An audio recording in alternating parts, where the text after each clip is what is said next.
Hello, my name is Jonathan Hyam, and I'm the curator of music and recorded sound here at the New York Public Library for the Performing Arts, located at Lincoln Center. Welcome to Remote Links, a series of videos exploring the life and legacy of composer and artist Maryanne Amacher. The New York Public Library is proud to be home to Maryanne's archive, where it will be available to the public for years to come, free and open access.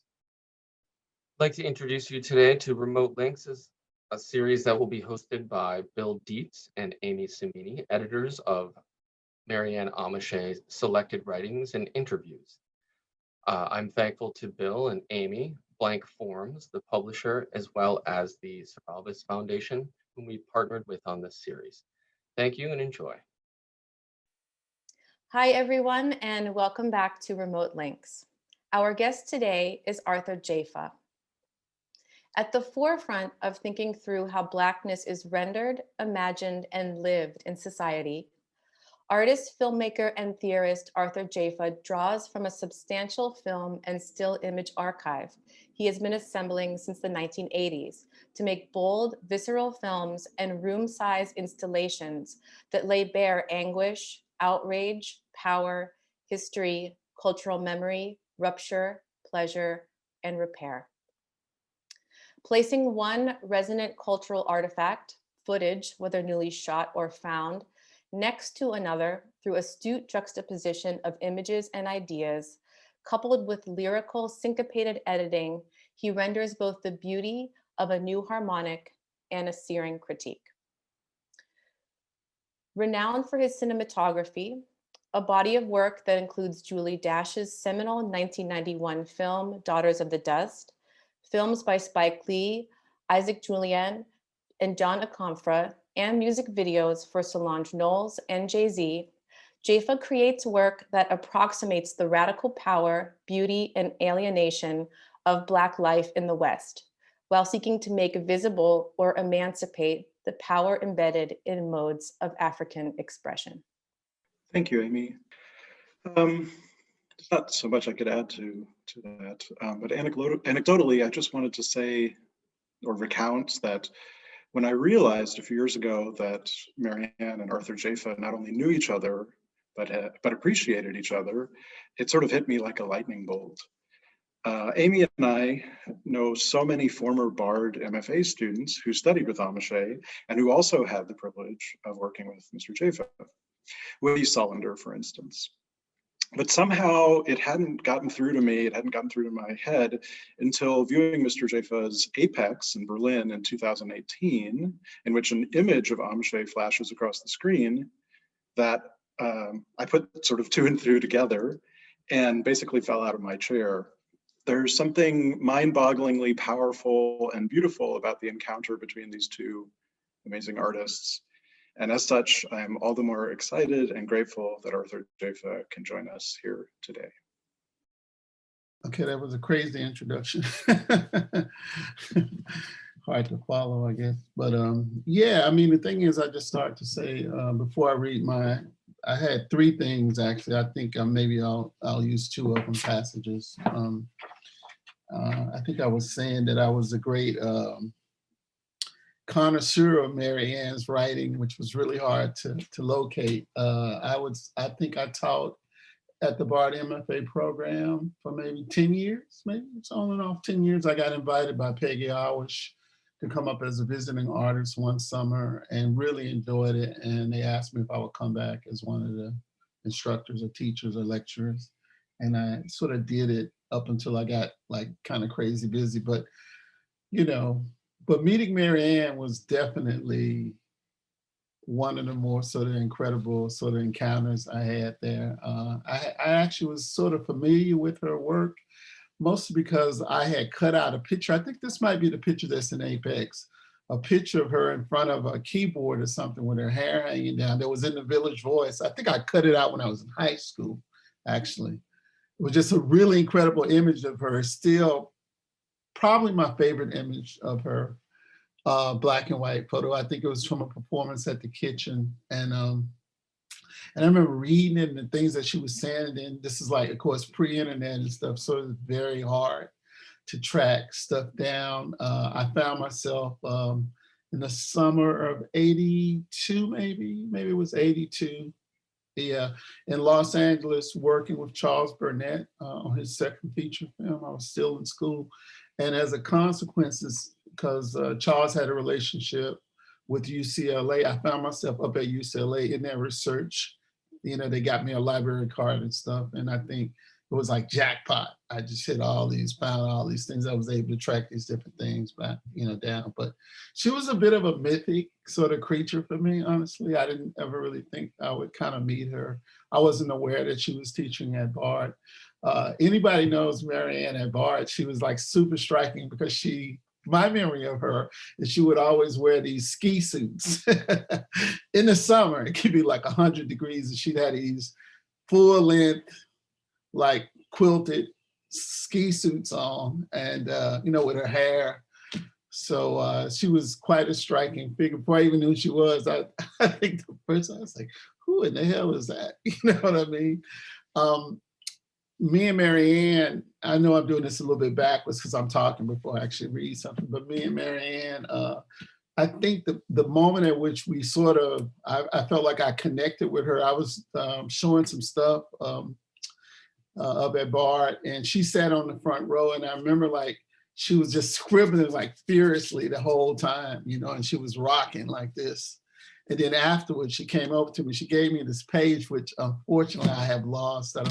Now hopefully it'll show up at some point. I know I didn't throw it away, it's packed somewhere, I don't know where it is, but just these notes that she had scribbled. And then we ended up having lunch together. And she invited me to come to her house, which I didn't realize was such a, not rare thing. Of course, many people did go to her house, but I didn't realize at the time that, not everybody got invited to Maryanne's house. And it just, from that point onward, it was that first impression I had of her as she was a witch. Come on, let's be for real. Maryanne was a witch. And, and I don't mean that with any of the negative connotations of it. But she was a straight up witch. And that house was definitely like Amityville, Amityville horror house. She had all these books everywhere and cats everywhere. It was like, man, it was really one of the most incredible experiences of my life. And she, I remember we were just talking away like for a couple of hours and she said, I don't know if it's like we reached some threshold where she was like, okay, I can trust this person, or he's one of us, he's a witch too, kind of vibe. She said, hold up, I gotta show you something. She jumped up and ran out of that living room and she came back with this book in her hands. She was holding it with two hands like this. And she said, this is it, the book. And I was like, okay, what is it? She said, it took me 20 or 30 years to get this book. And it was a book that the Navy had published, but I think it was like classified for a long time or something like that. You couldn't get it. And it was a book where they were studying the effects of low frequency sound on submarine officers, right? And she was like, it's all here. Everything is sort of verified in this book, and she started reading passages from the book and I'm just like, a little agog basically. So anyway, so I always think of Maryanne in that book and her coming out of the back room with this naval tome in her hand and, so anyway. Okay, so I'm gonna read the passage. There's a couple here that really struck me, but I'm gonna read this one because in some ways I feel like it's a place where me and her met. So maybe I'm just saying the same thing that I just said in a different way, but I'm just gonna read it. And it's from, it's in the afterword actually, where Kiko prints afterward. It's called Even Monsters Need Sleep.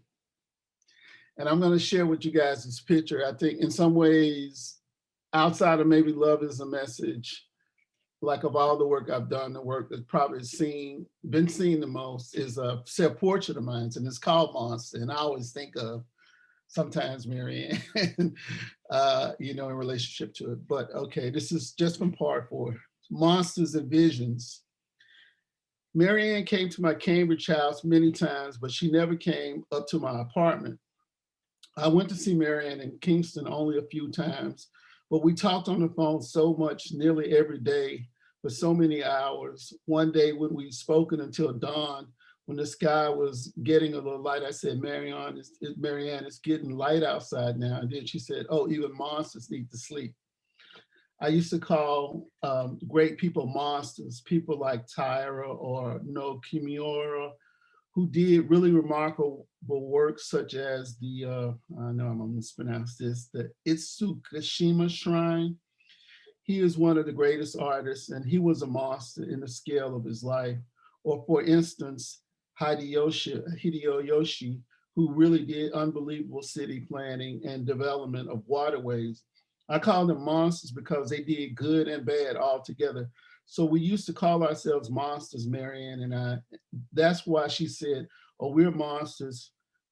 We need to go to sleep now. Even monsters need to sleep. We had such a great time just talking for hours and talking forever. In visions, this is not really Maryanne, but it really struck me. In visions, she came to me 3 times over the course of these days, of 3 days around the time of her passing. I had been planning to visit Maryanne in the hospital for weeks. A friend of Maryanne suddenly called me to say that Maryanne had had a stroke. So I decided to go there right away. I stayed with Barbara Mayfield that evening. The following morning, I took a 10 o'clock train to go visit Maryanne. In my train, I was sitting with a window to my left, and it was a beautiful day, a golden day. And then Maryanne suddenly appeared gliding, and she herself was golden. Her hair, her clothes, everything was gold. And the light beyond the shore was gold because of the color of the foliage, and the sky and the Hudson's waters were so blue, blue. And Maryanne, 12 feet of herself, was next to me, next to my window, and she was looking at me. You remember her grin? Yes, she was looking and grinning. And so I said, Maryanne, I'm coming. I'm coming.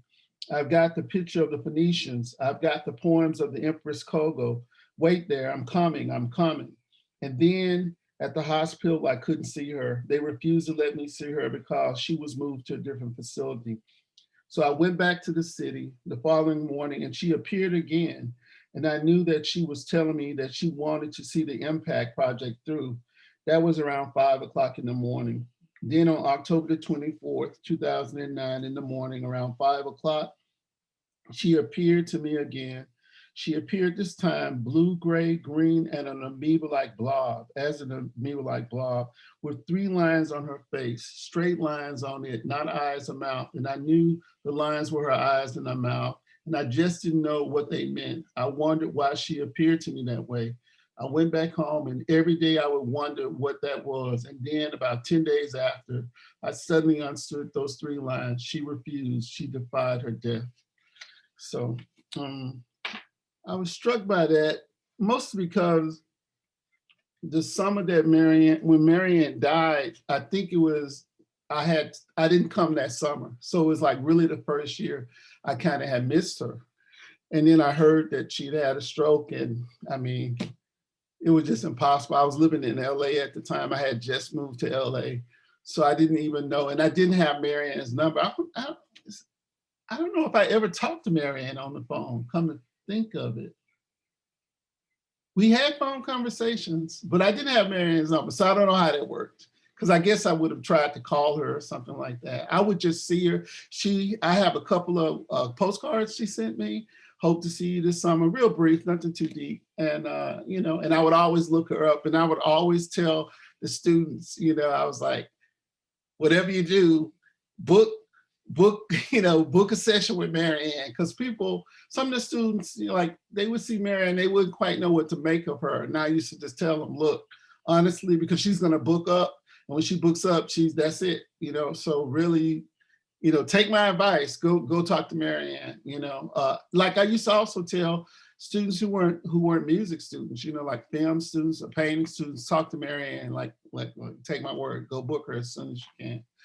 So I was really struck by this because it just made me think, it reminded me, I dreamt of her, but I didn't have a, intense hallucinatory vision like this, but I definitely had a, guilt a little bit. I felt a little bad that, I didn't really get to speak to her, in the end. When I, like I said, I was showing some work at Bart, and I have a lot of theories about motion and stuff like that. And one of the things that Maryanne was just saying to me was that it was a kind of, I felt seen, let's say.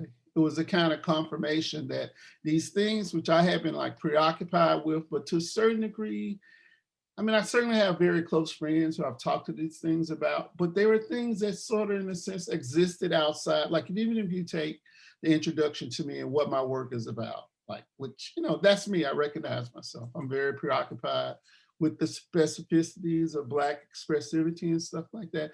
But there's this whole, people sometimes forget that Black people are human beings too.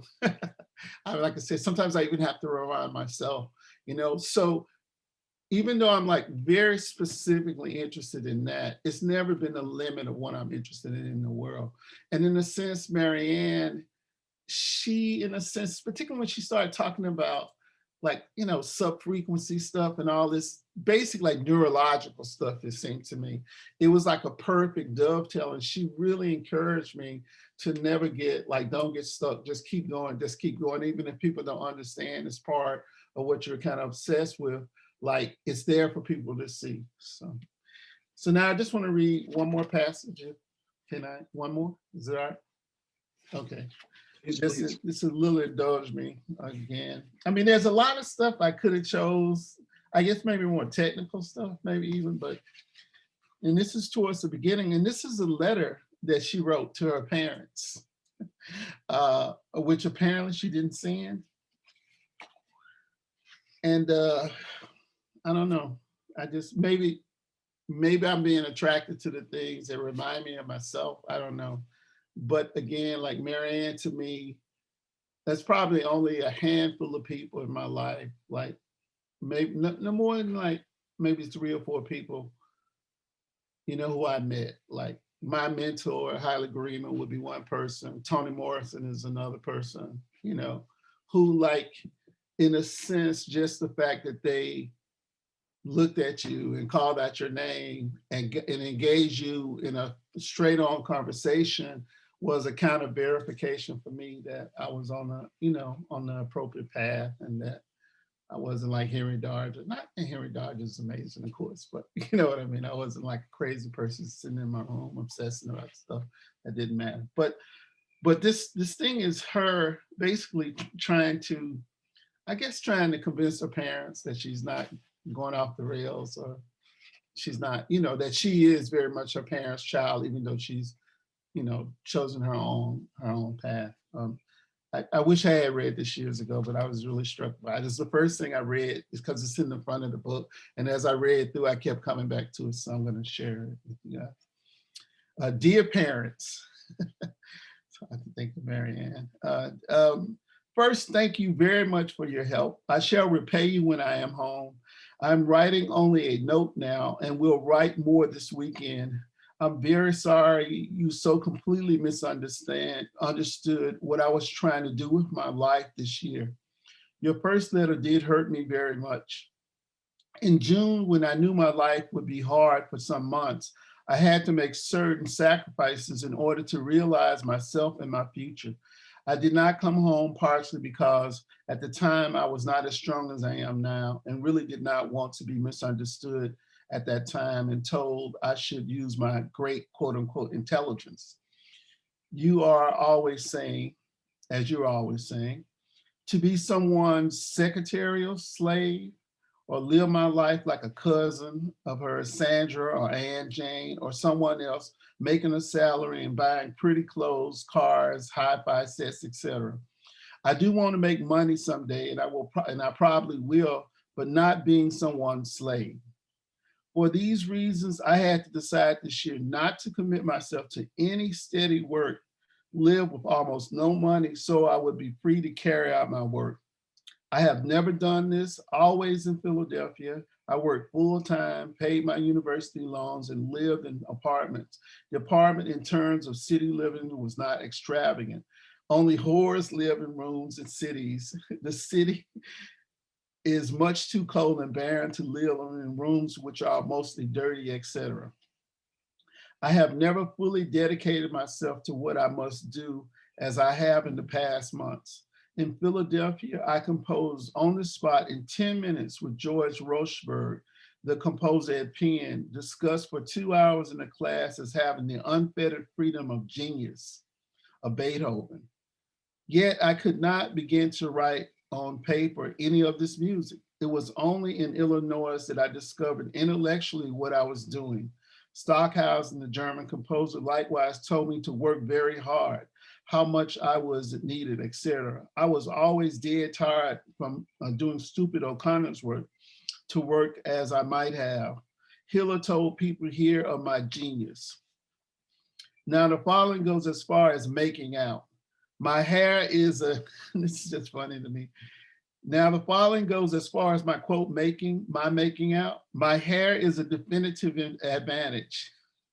Not the knots, but the braids is. I am not taken for a beatnik. You raise me with the utmost breeding. You raise me as an aristocrat, and they ask me to behave as a peasant. Breeding and aristocracy is not necessarily money. It's the way one speaks, walks, talks, and conducts themselves. The young janitor where I work, who is quite good looking, could be a TV character, works 2 jobs, buys all these things, expensive furniture, a house, cars, etc. And likewise, Negroes are most occupied with these things. I can walk anywhere, and I have, every time I went out to get a job with tattered shoes, my braid, have got the job. I don't say that I like tattered shoes, but I know with my breeding, etc., which you gave me, people seldom get to the shoes. And their hair helps. I am these men's grandmother, mother, etc. I am not their cold-blooded, perhaps short-haired wife. I wear masculine clothes, suits, for convenience, and thus wish to keep my hair feminine. Also, I strike them as European probably, which is a distinct advantage. Don't you think the Beatles' hair had a little to do with their success? Or should they have had a nice haircut like this neighbor boy around the corner? Because you are not the neighbor boy or woman is what interests me also. Okay, anyway, I'll say I can go on. The thing that struck me about this is, I mean, you often think of, I think it's sort of, as an artist, you think of people have to escape. You know, I like to say you achieve escape velocity from your background, mostly everybody. I mean, I guess some people are fortunate they come up in families that totally support them in whatever they want to do, but most parents are really just concerned for their kids' welfare. They want their kids to be comfortable, to have a happy, pleasant life. So very few parents, I mean, are like just great with the idea that the parents can decide to be an artist, much less a composer or a poet or something like that, where, you know, it just seems like the odds of actually having an easy life are slim to none. But because I met Maryanne, as I said, as a witch, as a full-blown entity, I was startled to read this letter. I mean, it's clearly a young person's letter. Because when I met Maryanne, I feel like a lot of this stuff that she clearly was trying to negotiate with her parents' expectations and stuff had been completely discarded. It's just, I didn't know Maryanne's background was aristocratic, even though I can see it in how she carried herself. I mean, it's hard for me to imagine her saying, I'm not a beatnik, because she was as much a beatnik as anybody I ever met. You know, even like the slave stuff, I was really struck by that. Like she had this very definitive ideas that clearly were at odds, you know, and I always identify with her like I do with, you know, so many great, like, you know, women artists like Ursula K. Le Guin, James Tiptree. I'm a big science fiction reader, Joanna Russ, because that sense of otherness and that sense of the world was not built for you, and how do you make your way in the world that's not built for you? How do you make your way in a world that when they say, okay, genius, stand up, nobody's gonna stand up that looks like you. You know, they just don't look like you. Maryanne, I would put next to like there are these women in Gee's Bend, Alabama, who make these quilts. I don't know if you know, they are called the quilts of Gee's Bend. these quilts are like really, really phenomenal, like really phenomenal. I mean, they're so phenomenal that in a sense, when they showed at the Whitney Museum back in the 90s, it was really clear to me that they were gonna have to do a reconstruction of the whole historiography of abstraction in America. It demanded that. And so, you know, but at the same time, so you see these women, they didn't see Kandinsky, they hadn't read any of that kind of stuff. And then you see these quilts and these things are just profound abstractions, right? And they don't look like what we think that genius looks like. And Maryanne didn't look like what we think genius is looking like. So I guess that's essentially, in a nutshell, what I would have to say about her. She was like, as I said, one of the rare, I mean, you meet sometimes people who they have the acclaim or something like that, you know. I mean, it's like, you know, if you take somebody like a Toni Morrison, you can't have that level of power as an artist and not have acclaim, you would say.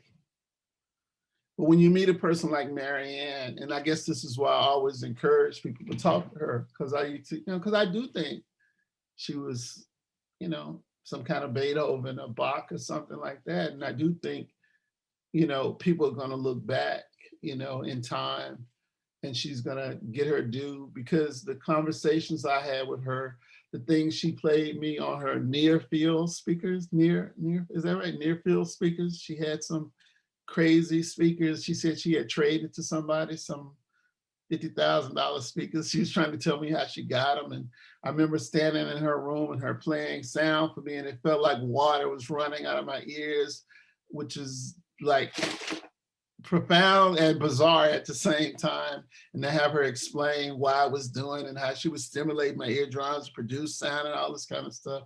I just haven't had, I mean, as I say, not only it's a handful of people, I just haven't had incredible experiences like that with too many people. So yeah, Maryanne, she was like one of a kind.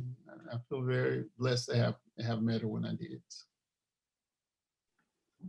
Just to say. This is, wow, so much. It's also, I'm just sort of blown away because I feel like the two passages you chose are sort of like the nerve endings of the book. So it really, everything just sort of zooms. And this idea of an artist reaching escape philosophy is so striking because, or this moment that you recounted of her bringing you the secret book. What's funny is we don't know a lot about her early background. There's a lot of mystery and haze. That article obviously also very much documents her rootedness in, you know, very rural Western Pennsylvania, homogenous, you know, it's very much of its time in a way.